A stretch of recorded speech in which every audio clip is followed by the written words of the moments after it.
हाँ जी, very good morning. अब आपके साथ हम एक नया क्वेश्चन करने जा रहे हैं हमारे चैप्टर कैश बुक के अंदर।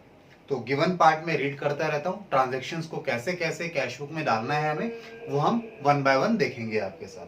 तो क्वेश्चन हमें कहता है prepare a cash book with cash and bank column from the following transactions. तो हमें कुछ ट्रांजेक्शंस दी हैं जहां से हमें कैश बुक बनानी है जिसमें कैश और बैंक कॉलम हो। तो मैंने दोनों कॉलम बनाए हैं, डेबिट और क्रेडिट में आपके लिए। आइए जी, सबसे पहले 1 मार्च को इन्होंने कहा है cash in hand and at bank का बैलेंस दिया 1800 और 11,000 रुपए का बैलेंस है हमारे पास।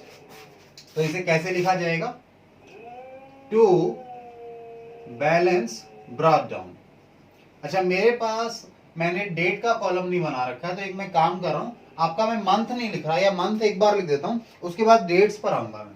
ठीक है, तो ये हमारी मार्च की ट्रांजेक्शन है सारी। ठीक है, और ये 1 मार्च की ट्रांजेक्शन है। हाँ जी, तो 1800 रुपए कैश में बैलेंस है हमारे पास और बैंक में 11,000 रुपए का बैलेंस है आज के दिन।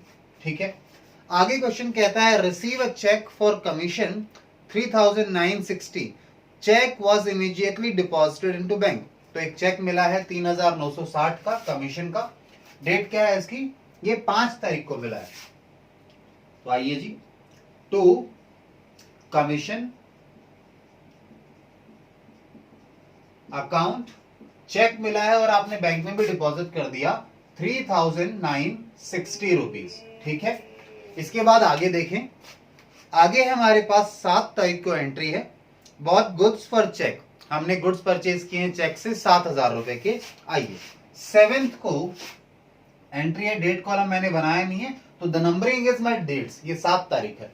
ठीक है, बाय परचेजेस, आपने परचेजेस की हैं तो परचेजेस अकाउंट आ गया, और आपने चेक से पेमेंट की है 7,000 की, इसलिए बैंक में बैंक का बैलेंस कम कर लिया हमने यहां पे।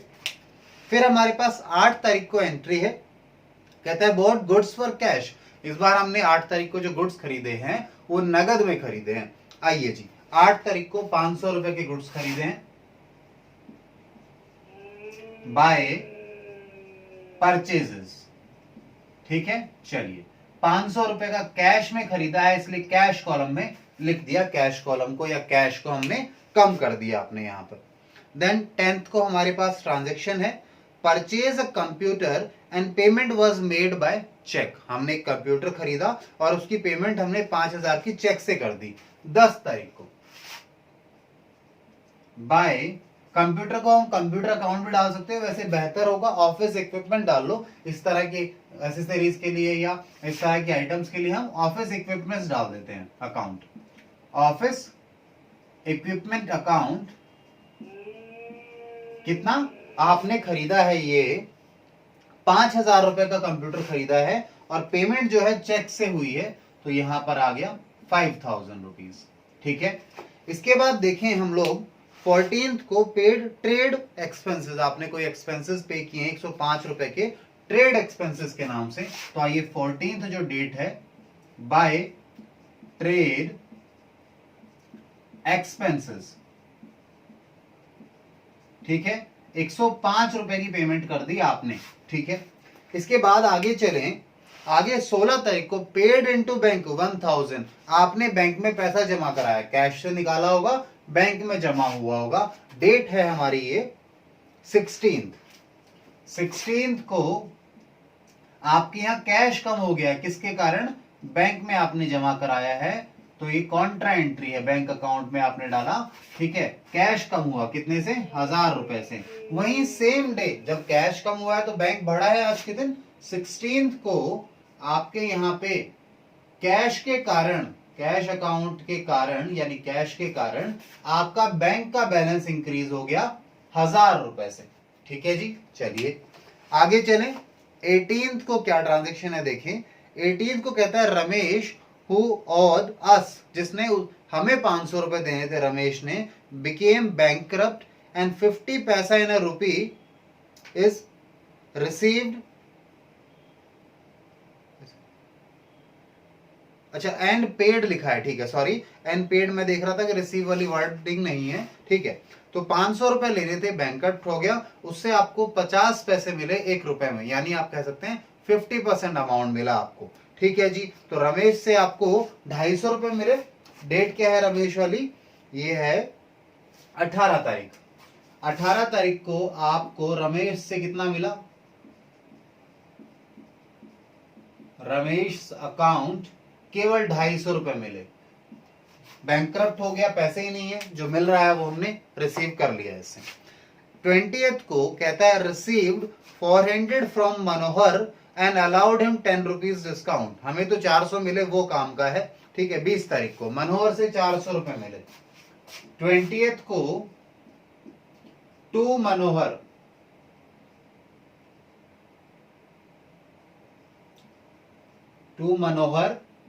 अकाउंट 400 रुपीज, हमारे लिए काम का है, डिस्काउंट अलाउ किया, ठीक है, बट डिस्काउंट अकाउंट हम बना ही नहीं रहे हैं, डिस्काउंट का कॉलम भी नहीं बना रहे हैं आपके साथ यहाँ। चलिए इसके बाद देखें 20 के बाद हमारे पास 23rd को कहता है विड्रू फ्रॉम बैंक। आपने बैंक से 400 रुपए विड्रॉ किए, भाई बैंक से विड्रॉ किया, और डेट क्या है, डेट है 23 तारीख। आइए 23 तारीख को आपके पास यहाँ तो बढ़ने वाली चीजें आएंगी, बैंक या कैश बढ़ा है, बैंक से विड्रॉ किया है तो कैश बढ़ा है, ठीक है। टू बैंक के कारण कैश बढ़ा है, तो बैंक अकाउंट आ गया जिसके कारण कैश बढ़ा है, कितने रुपए से विड्रॉ किया है, 400 विड्रॉ किया है ना, हम लोगों ने बैंक से 400 विड्रॉ किया है 23rd को। तो यहां पर बैंक का बैलेंस कम होगा 23 तारीख को बाय कैश।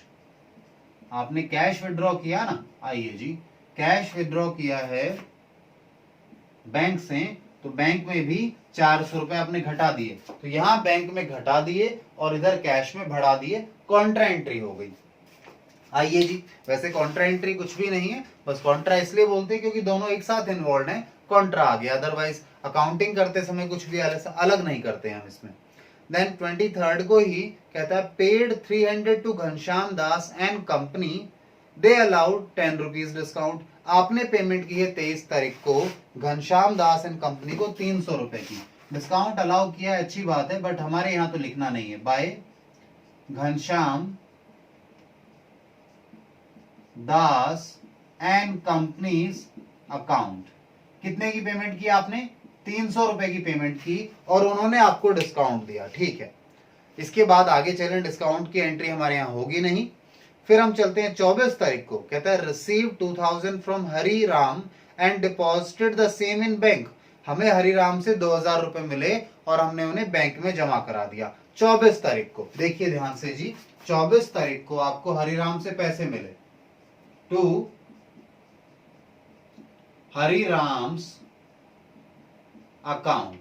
कितने मिले आपको, आपको 2000 रुपए हरिराम से मिले, ठीक है जी।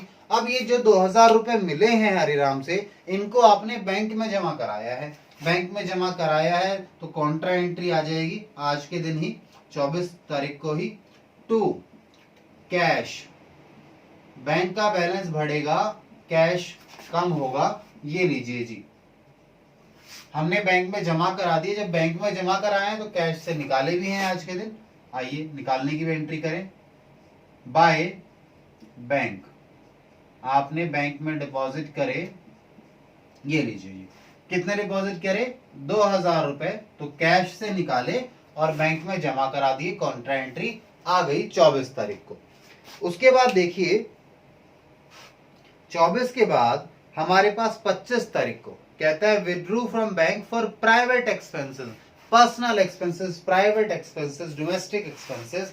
आपने ये पैसा निकाला है, तो पैसा निकाला है बट पर्सनल एक्सपेंसेस के लिए निकाला है, तो कैश में तो नहीं आया होगा, ये आपकी ड्राइंग है क्लियरली, ठीक है। 25 तारीख को 300 रुपए की ड्राइंग है आपकी। आइए जी 25 को बाय ड्राइंग्स अकाउंट, कितना आपने निकाला, आपने 300 रुपए निकाले हैं ना प्राइवेट यूज के लिए बैंक से, तो बैंक का बैलेंस कम हो जाएगा, ठीक है, ध्यान रखिएगा, जहां से निकालें वहीं का बैलेंस कम होना चाहिए। इसके बाद बात करें हम लोग 27 तारीख को, 27 तारीख को कहता है सोल्ड गुड्स फॉर कैश, हमने गुड्स में बेच दिए कैश में 200 रुपए के। आइए जी 27 को एंट्री करें। टू सेल्स, आपने गुड्स बेचे हैं ना, कैश में बेचे हैं 200 रुपए के, ठीक है, एंट्री हो गई जी हमारे पास, कैश का बैलेंस बढ़ गया सेल्स के कारण। फिर 28 तारीख को कहता है receive cheque for goods sold, हमने गुड्स बेचे और उसके लिए हमें 9,000 रुपए का चेक मिला, ठीक है जी। अब 9,000 रुपए का चेक मिल गया, ठीक है, और कुछ नहीं बताया है, आगे भी नहीं कुछ कह रहा है, तो हम एज्यूम करेंगे कि ये चेक हमने बैंक में लगा दिया आज। तो आइए 28 तारीख को इसकी एंट्री करें हम अपने पास। पैसा आएगा 28 तारीख को टू सेल्स अकाउंट, ठीक है, आपने बेचा, चेक मिला आपको 9,000 रुपए का, तो ये देखिए इसकी हमने एंट्री कर ली, हमारी कैश बुक की जगह हमने कैश बुक में बैंक कॉलम को बढ़ा दिया, ठीक है। और हेडिंग मैंने नहीं दी भी, ठीक है, कोई बच्चा कह रहा है हेडिंग नहीं लिखी, तो हेडिंग जी ये लो, ये कैश बुक है आपकी, लिखना चाहो तो डबल कॉलम कैश बुक है, ठीक है, डबल कॉलम। चलिए पूरा तो लिखूं क्या, चलो पूरा लिख देता हूं जी, ये लो डबल कॉलम। आइए जी आगे चले, हेडिंग हमने लिख दी है। ये बच्चा कह रहा था हेडिंग ही नहीं लिखी आगे, ठीक है, हेडिंग तो मेरे ख्याल से पता ही होगा, कैश बुक बना रहे हैं हम लोग। चलिए मैंने, वैसे मेरी गलती थी, मैं मिस कर गया उसको। आइए आगे चले, 29 तारीख को कहता है received repayment of A loan, आपने किसी को लोन दे रखा होगा तो उससे आपको रीपेमेंट मिली, यानी उससे आपको पैसा आया 5,000 रुपए, जिसमें से 3,000 आपने बैंक में जमा करा दिया। आइए जी 29 तारीख को, 29 तारीख को आपको पैसा आया किसी से, टू लोन, आपने किसी को लोन दे रखा होगा, वो पैसा आ गया, कितना आया, 5,000 रुपए आया। अब कहता है इसमें से 3,000 रुपए हमने बैंक में जमा करा दिए, तो बैंक में जमा कराए तो कैश का बैलेंस कम हो गया, ठीक है, कैश का बैलेंस कम हो गया, और बैंक का बढ़ा है कितने से, 3,000 से, तो हम तो इधर तो वो लिखेंगे ना जो बढ़ा है, घटने वाला लिखेंगे। आइए 29 तारीख को हम ये भी लिख दें, 29 तारीख को हमारा बैंक का बैलेंस बढ़ा है, तो बैंक के कारण कैश का बैलेंस घटा है, कॉन्ट्रा, ठीक है। आइए कितना, 3,000 रुपए, ठीक है जी ये बात। चलिए तो इसके बाद आगे चलेंगे हम लोग, लास्ट हमारे पास है 30 तारीख को, कहता है bank charges as per passbook 5 रुपए।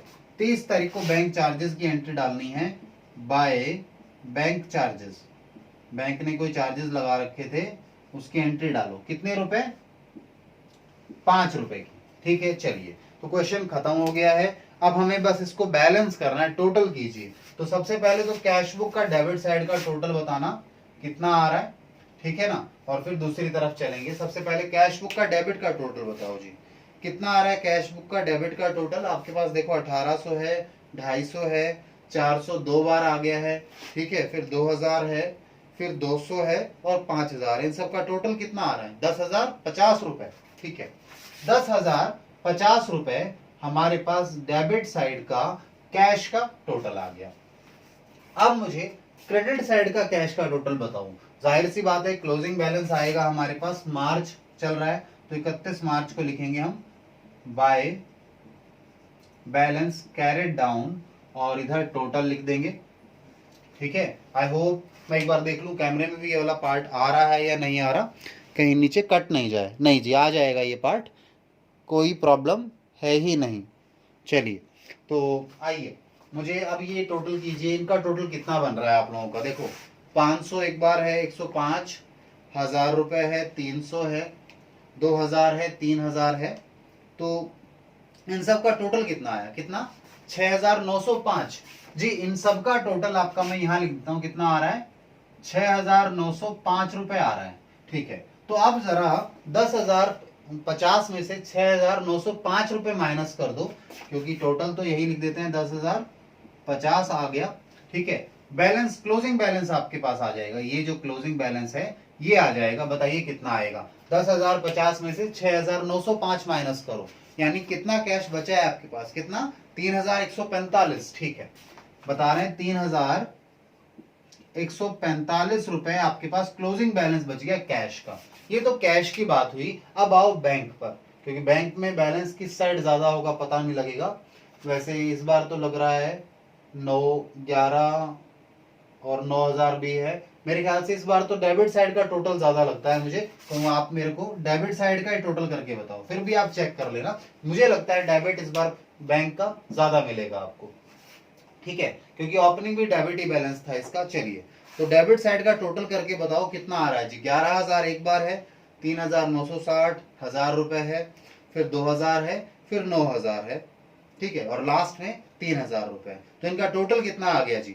29,960, ठीक है, 29,960 रुपए, 29,960 आ गया। अच्छा, अब यहाँ क्रेडिट साइड का टोटल कीजिए। टोटल कितना आ रहा है ये देखो आप लोग, ये ऊपर लिखने की जरूरत नहीं है, आपको समझाने के लिए लिख देते हैं, अदरवाइज तो ये बैलेंसिंग फिगर ही आएगी, ठीक है, कि आपका जो क्लोजिंग बैलेंस आ रहा है कितना आ रहा है। तो क्रेडिट साइड में आपके पास 7,000 है, 5,000 है, 400 है, 300 है और 5 रुपए है, ठीक है। इन सब का टोटल कितना आ गया? कितना? 12,705, 12,705 आ रहा है। अब क्या कीजिए आप, ये 29,960 में से 12,705 माइनस करो और मुझे बताओ कितना अमाउंट आएगा। वो हमारा क्लोजिंग बैलेंस आ जाएगा, ठीक है जी। चलिए, 29,960 में से 12,705 माइनस करो, कितना आ रहा है? 17,255 रुपए, 17,255। तो ये क्या आ गया हमारे पास? ये क्लोजिंग बैलेंस आ गया बैंक का, और ये 3,145 क्या आया था? क्लोजिंग बैलेंस आया ये हमारा कैश का, ठीक है। तो क्वेश्चन खत्म हो गया है, ठीक है। वैसे तो आपने बैलेंसिंग फिगर निकालना था, बट बैलेंसिंग फिगर कैसे निकलता है, ठीक है भाई, टोटल में से ये सब माइनस करो तो इतना बच गया, टोटल में से ये सब माइनस करो तो इतना बचा है हमारे पास, ठीक है। चलिए जी, तो क्लोजिंग बैलेंस आपने इस क्वेश्चन में लिखा क्रेडिट साइड है, बट ये तो बैलेंस करने के लिए लिखा है, इसका बैलेंस एक्चुअल में क्या है? ये दोनों डेबिट बैलेंस आए हैं, पॉजिटिव बैलेंस आए हैं। अगले महीने या अगले साल जब भी हम बात करें तो ये दोनों, जिस तरह यहाँ ओपनिंग बैलेंस आ रहा है अगले 1 अप्रैल को, यही ओपनिंग बैलेंस आएगा अगले अप्रैल को। कितना ओपनिंग बैलेंस आ जाएगा? 3,145 कैश का, और 17,255 रुपए बैंक का बैलेंस आ जाएगा, अगले मंथ आएगा ये, ठीक है। चलिए, तो नोट डाउन कर लो इस क्वेश्चन को, फिर और क्वेश्चन प्रैक्टिस करते हैं ताकि अच्छे से इस चैप्टर को हम समझ पाए आप लोगों के साथ, ठीक है।